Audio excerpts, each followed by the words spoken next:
लता दीदी प्रणाम। मैं नरेंद्र मोदी बोल रहा हूँ। मैं हवाई जहाज में ट्रैवलिंग कर रहा हूँ। तो अच्छा। मैंने सोचा जाने से पहले ही हाँ हाँ। आपको जन्मदिन की बहुत बहुत शुभकामनाएं, अग्रिम बधाई दे दूं।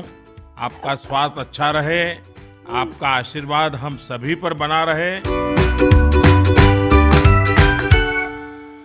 मेरे प्यारे देशवासियों, नमस्कार। साथियों, आज की मन की बात में देश की उस महान शख्सियत, मैं उनकी भी बात करूंगा। हम सभी हिंदुस्तान वासियों के दिल में उनके प्रति बहुत सम्मान है, बहुत लगाव है। शायद ही हिंदुस्तान का कोई नागरिक होगा जो उनके प्रति आदर न रखता हो, सम्मान न करता हो।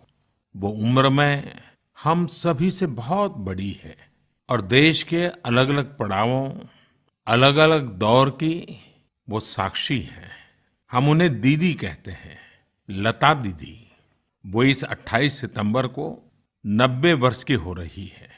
विदेश यात्रा पर निकलने से पहले मुझे दीदी से फोन पर बात करने का सौभाग्य मिला था।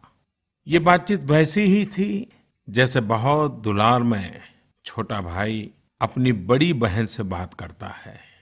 मैं इस तरह के व्यक्तिगत संवाद के बारे में कभी बताता नहीं, लेकिन आज चाहता हूं कि आप भी लता दीदी की बातें सुने, उस बातचीत को सुने।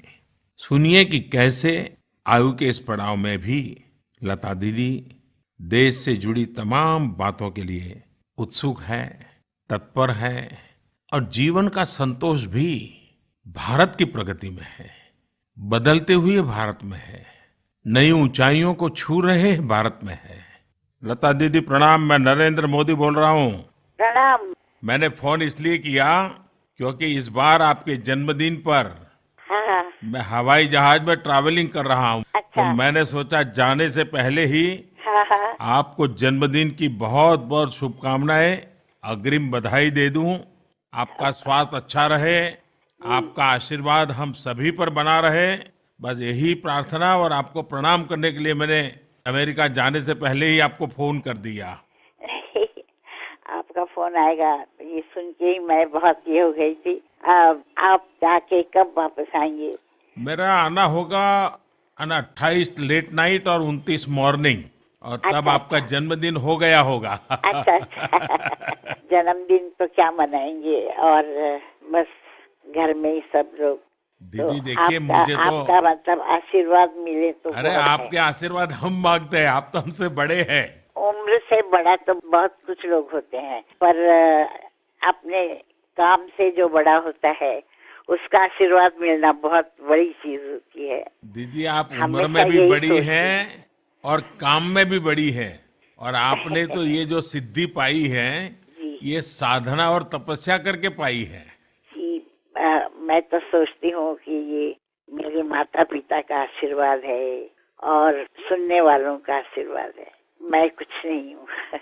कि यही आपकी नम्रता जो है, जी ये हम नई पीढ़ी के सबके लिए एक बहुत बड़ी शिक्षा है, बहुत बड़ा हमारे लिए इंस्पिरेशन है कि आपने जीवन में इतना सब कुछ क्लियर करने के बाद भी आपके माता पिता के संस्कार और उस नम्रता को हमेशा ही प्राथमिकता दी है। जी और मुझे तो खुशी है कि जब आप गर्व से कहती हो कि जी आपकी माँ गुजराती थी, जी और मैं जब भी आपके पास आया, जी आपने मुझे हमेशा कुछ न कुछ गुजराती खिलाया। जी। आप क्या है आपको खुद पता नहीं है।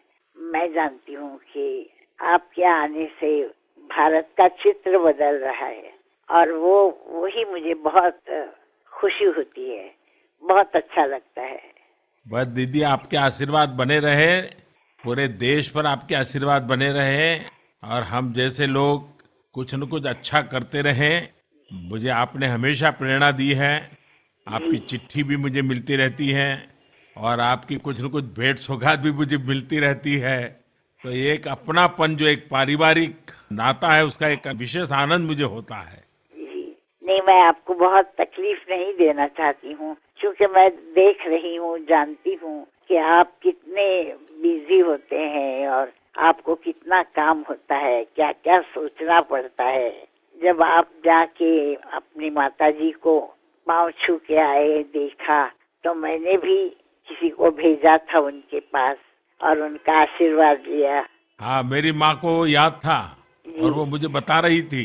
जी। हाँ, और टेलीफोन पे उन्होंने मुझे आशीर्वाद दिया, तो मुझे बहुत अच्छा लगा। हमारी माँ बहुत प्रसन्न थी आपके इस प्यार के कारण। जी जी। और मैं आपका बहुत आभारी हूँ कि आप हमेशा मेरी चिंता करती हैं। और फिर एक बार मैं आपको जन्मदिन की बहुत बहुत शुभकामनाएं देता हूँ।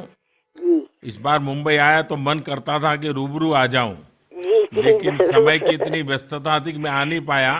जी लेकिन मैं बहुत ही जल्द आऊंगा जी और घर आकर के कुछ गुजराती चीजें आपके हाथ से खाऊंगा। जी, जरूर जरूर जरूर। ये तो मेरा सौभाग्य होगा। जी, प्रणाम दीदी। प्रणाम। बहुत प्रणाम। शुभकामनाएं आपको। बहुत बहुत प्रणाम। प्रणाम।